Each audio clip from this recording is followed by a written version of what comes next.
Hello welcome दोस्तों, स्वागत करता हूँ फिर से आप सबको आपके अपने इस चैनल में। तो गाइस इस वीडियो के ऊपर बात करेंगे बिटकॉइन के बारे में, साथ ही में हम यहाँ पर डिटेल्स में बात करेंगे वाजेरेक्स के बारे में एंड यहाँ पे डिटेल्स में डिस्कस करेंगे कि कल मार्केट में हमें क्यों फॉल देखने को मिला है, इसके पीछे एग्जैक्ट रीज़न क्या था और अभी इस टाइम पे नेक्स्ट हमें मार्केट में क्या मूवमेंट देखने को मिलेगा। तो इसके ऊपर ही पूरा डिटेल्स में इस वीडियो के ऊपर डिस्कस करेंगे और आप सबसे रिक्वेस्ट यही करूँगा कि वीडियो को एंड तक ज़रूर से देख लेना। कोई भी डाउट या फिर कन्फ्यूजन होगी एंड ऑफ दिस वीडियो मुझे ज़रूर से बता सकते हो, मैं उसके ऊपर आंसर करने की कोशिश भी करूँगा। ठीक है, तो सबसे पहले तो अगर हम बीटीसी के प्राइस को देखेंगे तो बीटीसी के प्राइस में एक फॉल हमें देखने को मिला है। लाइक प्राइस 66,000 के आसपास हमें देखने को मिला था। इसके पीछे the major reason was that कि प्राइस में यहाँ पर एम्प्टी गॉक्स ने यहाँ पर विलियंस के आसपास ऑलरेडी अपने टोकन्स को सेल किया है। एम्प्टी गॉक्स क्या है अगर आपको नहीं पता है तो एम्प्टी गॉक्स एक एक्सचेंज था जो पहले हैक हो गया था। अब इस टाइम पे एम्प्टी गॉक्स अपने यूज़र्स को फंड्स वापस कर रहा है। In that case empty Gox ने कल के दिन में 2.2 बिलियन वर्थ की बिटकॉइन को सेल किया है। ठीक है, तो 2.2 बिलियन के आसपास यहाँ पर सेलिंग, दैट मीन्स कितनी बड़ी अमाउंट में अगर आप सेलिंग हो गई मार्केट में तो इन दैट केस ऑब्वियस की बात है हमें कुछ ना कुछ इम्पैक्ट मार्केट के ऊपर देखने को मिले। तो एम्प्टी गॉक्स ने सेलिंग की है इन द सेंस उन्होंने क्या किया है कि अपना जो फंड्स था उन फंड्स को एक अननोन वॉलेट में डाल दिया है। जब भी ऐसे सिमिलर चीज़ें होती है ना तो यहाँ पर मैक्सिमम केसेस में सेलिंग प्रेशर ही रहती है मार्केट के ऊपर। तो सिमिलर सेलिंग प्रेशर हमें देखने को मिली और उसके बाद बीटीसी में एक अच्छा सा फॉल हमें देखने को मिला है। And the second main reason behind the fall is that US presidential election से पहले हमेशा से मार्केट में एक साइडवाइज कंसोलिडेशन होती है और उसके बाद एक वॉलेटिलिटी हमें देखने को मिलती है, जो वॉलेटिलिटी अब इस टाइम पे हमें देखने को मिल रही है। तो यूएस प्रेसिडेंशियल इलेक्शन में चाहे ट्रंप जीते या फिर कमला हैरिस, जो भी जीतेंगे उससे पहले क्या होगा कि मार्केट के ऊपर एक वॉलेटिलिटी हमें देखने को मिलेगी और उस वॉलेटिलिटी से बचने के लिए आपको क्या करना पड़ेगा, ज़्यादा से ज़्यादा आप स्पॉट में अपना बाइंग बना के रख सकते हो instead of taking positions on A future. Okay, जो कि आपके लिए बेटर रहेगी। अगर आप बनाना चाह रहे हो तो फिर आप अपने अकॉर्डिंग ज़रूर से इस चीज़ को देख सकते हो। अभी बीटीसी में क्या मूवमेंट हम एक्सपेक्ट करेंगे, बीटीसी के प्राइस ने जो लो लगाया था 66,800 के आसपास एंड आफ्टर दैट प्राइस यहाँ से अभी इस टाइम पे थोड़ा मूव करने की कोशिश करेगी, जो कि प्राइस के लिए एक लिमिट रहेगा 69,146। ठीक है, तो यहाँ पर एक रेजिस्टेंस है बीटीसी के प्राइस के लिए। अगर प्राइस इस जोन का ब्रेकआउट लेता है दैट मीन्स कि हम यहाँ से थोड़ा अच्छा सा अपवर्ड मूवमेंट में जा सकते हैं। मेरे हिसाब से बीटीसी के लिए मैक्सिमम लिमिट है फॉर नाउ 69,158, यहाँ तक हम इजीली आ जाएंगे। ठीक है, तो बाकी इसी जोन के आसपास आने की अब इस टाइम पे मैं एक्सपेक्टेशन लगा रहा हूँ। तो यहाँ पर फॉर नाउ यहाँ पर शॉर्ट टर्म के लिए मेरा एक्सपेक्टेशन यही है कि प्राइस 69,100 इसी जोन के आसपास आ जाए। ठीक है, अगर हम यहाँ से ब्रेकआउट लेंगे दैट मीन्स कि हम फर्दर एक अपवर्ड मूवमेंट में जाएंगे, but for now we have to stick to our plan that कि प्राइस 69,100 के आसपास आ जाए। ठीक है, तो आई होप कि आपको बीटीसी के बारे में समझ में आ गया होगा कि एग्जैक्टली बीटीसी में क्या नेक्स्ट मूवमेंट हमें देखने को मिल सकता है। तो बात करते हैं अब इस टाइम पे वाजेरेक्स के बारे में कि एग्जैक्टली वाजेरेक्स में क्या हो रही है। लेमिनल कस्टडी, इसके नाम आपने सुने होंगे और मैंने इसके ऊपर मल्टीपल टाइम्स वीडियोस के ऊपर डिस्कस भी किया है।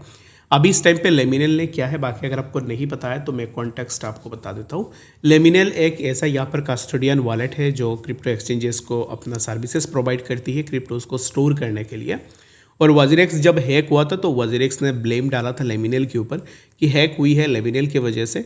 बाकी यहाँ पर लेमिनल वाजेरेक्स के ऊपर उल्टा अपना यहाँ पर ब्लेम लगा रहा था कि नहीं हमारे वजह से नहीं हुई है, वाजेरेक्स की वजह से हैक हुई है। ठीक है, बाद में अगर हम देखते हैं तो फिर वाजेरेक्स एंड लेमिनल उनका सब कुछ सही चल रहा है, स्टिल लेमिनल के ऊपर वाजेरेक्स के फंड्स भी रखे हुए हैं। ठीक है, तो ये जस्ट एक मार्केट गिमिक है जो कि लोगों को बताया गया है, देखो हमारे बीच में यहाँ पर झगड़ा हो गए हैं। बाकी इससे मुझे कोई फ़र्क पड़ता है नहीं कि तुम लोगों के बीच में कुछ भी हो जाए, मुझे यहाँ पर फ़र्क इस चीज़ पे पड़ती है कि फंड्स यूज़र्स के कब दे रहे हो। ठीक है, बस वही चीज़ है। लेकिन लेमिनल कस्टडी जो है ना, उन्होंने अभी इस टाइम पे देखोगे तो उनके पोस्ट में जाके अभी उन्होंने भी अपना कमेंट सेक्शन को टर्न ऑफ कर दिया है। ठीक है, जैसे वाजेरेक्स कर रहा था या फिर निश्चल कर रहे थे, सिमिलर काइंड ऑफ यहाँ पर ना आपको लेमिनल में भी सिमिलर चीज़ें देखने को मिल जाएंगे।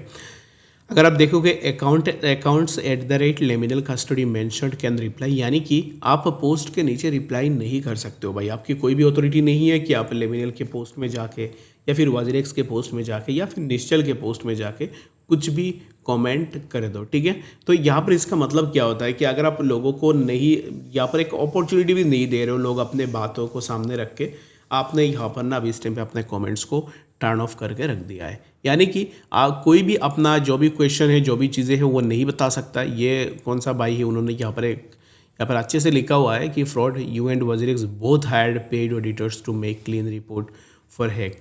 तो अब इस टाइम पे ना बहुत सारे लोगों का ऐसा ही क्वायरी है कि यहाँ पर जो हैक हुई है तो उसमें यहाँ पर ना वजीरिक्स एंड लिमिनल दोनों का हाथ है। बट फॉर मी गाइस देखो, मैं एग्जैक्टली इसके ऊपर यहाँ पर श्योरिटी कुछ भी नहीं दे सकता। रीज़न बिंग इसके ऊपर अब इस टाइम पे कुछ भी क्लैरिटी है नहीं, ठीक है।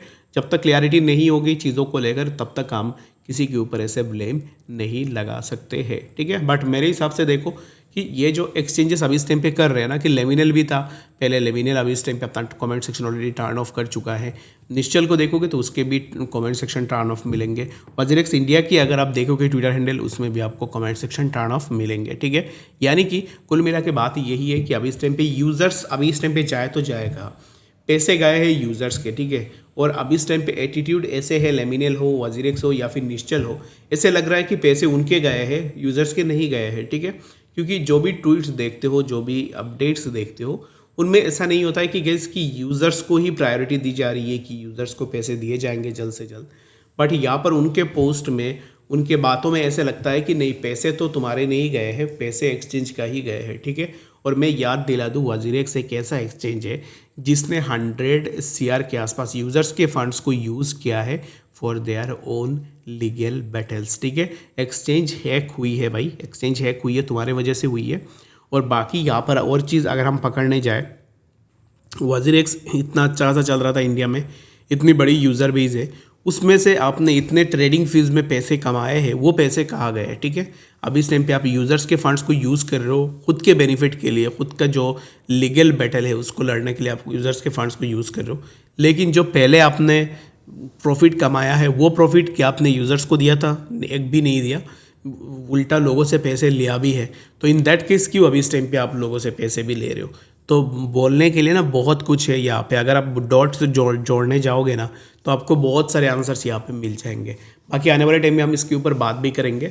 और लेमिनल भी डर के अपना कमेंट सेक्शन को भी टर्न ऑफ कर रहा है, तो ये मुझे उम्मीद नहीं थी कि लेमिनल भी ऐसे करेगा। बाकी यहाँ पर लेमिनल से कुछ फ़र्क पड़ता है नहीं, स्पेशली मैं अगर आपको बताऊँ तो हमने फंड्स रखे थे वजीरिक्स में, तो लेमिनल अपना कुछ भी करे उसमें कोई फ़र्क नहीं पड़ता है, ठीक है। सो फॉर नाउ वजीरिक्स को अकाउंटेबिलिटी लेनी पड़ेगी यूज़र्स के फंड्स को, और जल्द से जल्द यूज़र को अपने विड्रॉ भी देना पड़ेगा, ठीक है। बाकी आप क्या सोचते हो इसको लेकर मुझे कमेंट सेक्शन में भी ज़रूर से बता सकते हो। मिलते हैं नेक्स्ट अपडेट्स के साथ, तब तक के लिए गुड बाय।